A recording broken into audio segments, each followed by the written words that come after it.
The Operation Sindoor has been successfully executed by the Indian Armed Forces. The government is very clear about it, and Prime Minister Modi ji's intention has been already made known to the world. So, Honorable Prime Minister desires that in such a situation, we should not be divided. It is not a fight alone for the government and the armed forces. It is a situation where every Indian citizen must stand united. So Prime Minister wanted that the Operation Sindoor, which has been executed by the Indian Armed Forces, must be briefed to all the political leaders. हम सरकार के साथ हैं। हमने हमेशा 22 तारीख से हम कहकर आ रहे हैं कि हम सरकार के साथ हैं। जो कोई कदम सरकार उठाएगी हम उसका समर्थन करेंगे। सुरक्षा बलों का हम मनोबल किसी तरीके से कमजोर नहीं होने देंगे। हम जो हमारी सेना है, वायुसेना, स्थल सेना, नौसेना, हम उनको बधाई देते हैं। हम उनके साथ हैं, साथ थे, हैं और रहेंगे। इस मुद्दे पे कोई भेदभाव नहीं है। एकजुट होकर हम कर रहे हैं और इसी तरीके से इंडिया अलायंस के लोग भी अपने अपने जगह पे ये कोशिश कर रहे हैं कि देश की रक्षा के लिए हम सभी एक होकर काम करें। पूरा समर्थन, full support to our forces, best wishes to them, much love to them, complete support from the Congress party and the Congress working committee. Key political leaders across parties and ideologies will be present at the all-party meeting on Thursday to discuss Operation Sindoor.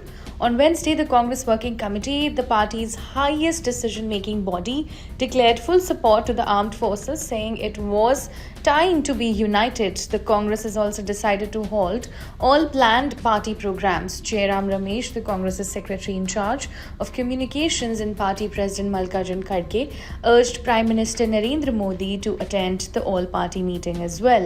All opposition parties fully backed the operation. नहीं, इसमें तो कोई शक नहीं था कि जब all party ऐसे महत्वपूर्ण ऑल सर्वदलीय बैठक होते हैं, इसमें हमारी नेताओं का होना वास्तविक है। 24 अप्रैल को हमने मांग की थी कि सर्वदलीय बैठक हो। उसी दिन सर्वदलीय बैठक बुलाई गई थी। हमने ये भी उम्मीद की थी कि प्रधानमंत्री उसकी अध्यक्षता करेंगे, पर किसी कारणवश प्रधानमंत्री मौजूद नहीं थे। कल की सर्वदलीय बैठक अत्यंत प्रभावशाली और ताकतवर और जो निर्णायक ऑपरेशन सिंदूर हुआ है, उसके बाद ये पहली सर्वदलीय बैठक होगी। तो हम उम्मीद करते हैं कल प्रधानमंत्री इस सर्वदलीय बैठक की अध्यक्षता करें, पर खड़गे जी मौजूद रहेंगे, कांग्रेस अध्यक्ष, नेता प्रतिपक्ष राज्यसभा और नेता प्रतिपक्ष लोकसभा राहुल जी भी वहां मौजूद होंगे। पर हम उम्मीद करते हैं कि प्रधानमंत्री कल आए इस सर्वदलीय बैठक में और सभी पॉलिटिकल पार्टी से बातचीत करें, उनको विश्वास में लें, आगे क्या कदम उठाने हैं उसकी एक चित्र दें। ऐसे सारे डिटेल तो नहीं दे सकते हैं, पर विश्वास में लें। देखिए, आज हमारे देश में एकता और एकजुटता की बहुत जरूरत है। इसीलिए आज की सीडब्ल्यूसी की इनफॉर्मल बैठक में ये तय किया गया कि अब के लिए जो हमारे राजनीतिक कार्यक्रम हैं, रैलियां हैं, अभियान है, उस पर हमने रोक लगा के रखा है। अब के लिए स्थगित किया गया है, क्योंकि आज स्थिति बहुत नाजुक है और जो सुरक्षा को लेकर जो स्थिति है, चुनौतियां हैं, एकता और एकजुटता, हम सरकार के साथ हैं। हमने हमेशा 22 तारीख से हम कहकर आ रहे हैं कि हम सरकार के साथ हैं। जो कोई कदम सरकार उठाएगी हम उसका समर्थन करेंगे। सुरक्षा बलों का हम मनोबल किसी तरीके से कमजोर नहीं होने देंगे। हम जो हमारी सेना है, वायुसेना, स्थल सेना, नौसेना, हम उनको बधाई देते हैं। हम उनके साथ हैं, साथ थे, हैं और रहेंगे। और आज की स्थिति में जो हमारे संविधान बचाओ रैलियां अलग अलग, आज कर्नाटक में होने वाला था, कल छत्तीसगढ़ में एक रैली थी, अब के लिए हमने सभी, और कल पूरा दिन का एक वर्कशॉप था दिल्ली में जाति जनगणना को लेकर, अब के लिए सब स्थगित किया गया है। क्योंकि आज एकता और एकजुटता अनिवार्य है। While the opposition had earlier too declared unconditional support to the government in whatever actions it took against the perpetrators of the April 2020 Pahalgaon terror attack and their handlers, the Congress had flagged the issue of security and intelligence lapses in subsequent days. आज हमने working committee meeting बुलाई थी इसीलिए कि ये जो हमारे देश में घटना घटी है और जो सरकार कदम उठा रही है और उसी के साथ हमारे भारतीय सशस्त्र बलों पर भी हम गर्व करते हैं जिन्होंने ऑपरेशन सिंदूर तहत पाकिस्तान और पाकिस्तान ऑक्युपाइड कश्मीर के आतंकी ठिकानों पर साहसिक और निर्णायक कार्रवाई करते हुए मुंहतोड़ जवाब दिया है।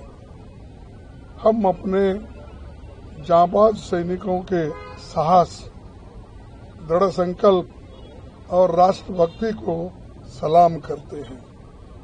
पहलगाम में हुए आतंकी हमले के दिन से ही भारतीय राष्ट्रीय कांग्रेस ने साफ तौर पर सशस्त्र बलों और सरकार के साथ एकजुटता से खड़े होकर सीमा पार आतंकवाद के खिलाफ हर निर्णायक कार्रवाई का समर्थन किया था। पाकिस्तान और पाक अधिकृत कश्मीर से उत्पन्न होने वाले आतंकवाद के सभी रूपों के विरुद्ध भारत की राष्ट्रीय नीति बहुत स्पष्ट और अडिग है। महान भारत देश की राष्ट्रीय एकता और अखंडता की रक्षा के लिए सभी स्तर पर एकजुटता की सर्वाधिक जरूरत है। भारतीय राष्ट्रीय कांग्रेस देश के वीर जवानों के साथ कंधे से कंधे मिलाकर खड़ी है।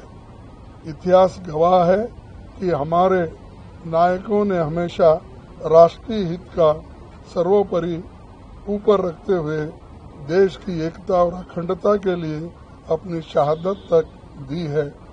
सारे देश और दुनिया को मालूम है। और एक चीज, हम पूरी अपनी ताकत हमारे सैनिकों को देंगे। देश के रक्षा के लिए, देश में एकता रखने के लिए, हमारी आज़ादी महफूज रखने के लिए हम पूरा समर्थन दे रहे हैं। और जो